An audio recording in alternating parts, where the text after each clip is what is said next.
आज आहे अंगारिका चतुर्थी. हा दिवस गणपती बाप्पाची विशेष कृपा मिळवण्यासाठी खूप पवित्र मानला जातो.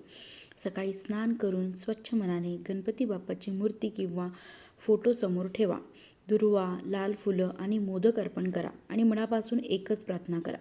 अंगारिका चतुर्थीची पूजा केल्याने मंगळ दोष शांत होतो, अडचणी दूर होतात आणि जीवनात सकारात्मक ऊर्जा येते. मनात श्रद्धा असेल तर बाप्पा नक्की ऐकतो. ओम गण गणपते नमः. मंगळ ग्रह क्रोध, ऊर्जा, रक्त, अपघात यांचा कारक आहे. गणपती हे विघ्नहर्ता असल्यामुळे मंगळाचे दोष शांत करतात. म्हणून मंगळवारी येणारी चतुर्थी अत्यंत प्रभावी मानली जाते. अंगारिका पुराणानुसार अंगारिक नावाचा असुर भगवान गणेशाचा परमभक्त होता. त्याच्या कठोर तपश्चर्येमुळे गणपती प्रसन्न झाले आणि मंगळवारी येणारी चतुर्थी तुझ्या नावाने ओळखली जाईल असा वर दिला. म्हणून या दिवशी पूजा केल्यास भक्तांच्या इच्छा लवकर पूर्ण होतात. ओम गण गणपते नमः.